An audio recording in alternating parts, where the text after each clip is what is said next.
when I fell in love with her, I was telling friends before we went on our first date even that I met this little diminutive Jewish girl, which is very exotic where I'm from. We did not go as a couple costume, but Melissa was dressed as a 60s go-go dancer, and I was dressed as Alex from A Clockwork Orange. And they happened to be... and they happened to be a couple costume without planning it. A couple's costume. So here we are. We both think each other is extremely cute, but we're really worried about our first assignment for law school, which is, you know, the scariest thing in the world. And we're kind of all on Twitter about, okay, how is this election going to be? What's going to happen? So what we decided to do was we pretty much agreed we weren't going to see each other or talk to each other until these papers were done. We had a Chinese wall that week, and then our first date afterwards, she took me to have Vietnamese food for the first time, which she thought I didn't know how to use chopsticks, so I remember her trying to cut up my food in the middle of the restaurant standing. And then we saw A Raisin in the Sun. I remember we sat down in that theater, and we were sitting, had to be 45 seconds, and she was like, you know, you could hold my hand or put your arm around me. And I was like, oh my God, we just sat down. I thought he was cute. He proposed the night after we saw Duo Amal, which was Do you remember the date? February 22nd? No, you do. I had the ring like burning a hole in my pocket for weeks, and I was waiting for the right time. And that's, even if you've been with someone for years, it's still a terrifying prospect. But we were there, we saw that show, we came back up to our apartment, we opened a bottle of wine. Melissa was talking about everything that was going on at work, and I was doing the same. It was one of those nice moments in a long relationship where you're able to engage with each other for like a solid hour and a half, which, you know, there's a lot of distractions in today's world, especially among people our age in the 20s and 30s. So to have, you know, like an hour and a half of direct one-on-one interaction without Facebook without any distractions was nice. And I was like, oh, this is the time. And I put a ring on her finger, and I said I would very much like it if you would be my wife. And then she went, and then she realized I didn't ask her a question, so then I forced him to actually propose. I redoubled and asked her if she would marry me. And then so apparently it's supposed to be in the form of a question. We had a big wedding.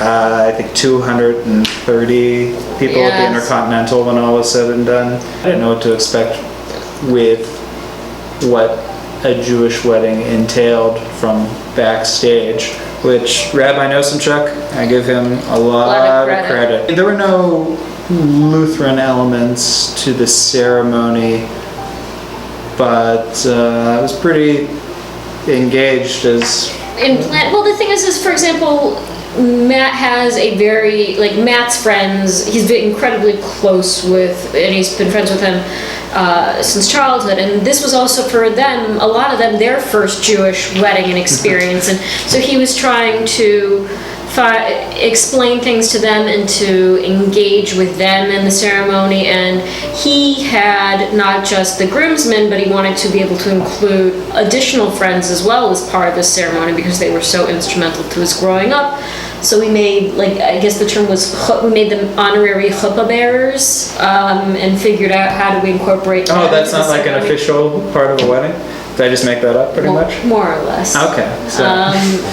Thank you for humoring me. Where they got to unfurl part of the chuppah, an aspect of it so that they could be involved with the wedding. For me, at least, one of the favorite is the cookie table. So the thing is, I would say in so many, more than a religious difference was the cultural difference. So if you go to Pittsburgh, every single wedding must have a cookie table, which is completely separate from the dessert, the cake dessert. It is a table. We still have cake. We're not Neanderthals. Yeah, we still have cake. Yeah, we got. But they have family and friends bake, bring, buy thousands of cookies that you set up on the table, and people lined up for that more than the open bar, I gotta say. My parents, oh man, they jumped into their first, my wedding was the first Jewish any event they've ever gone to. They jumped right in. The image of them up on the chairs and under the chuppah, I will never forget.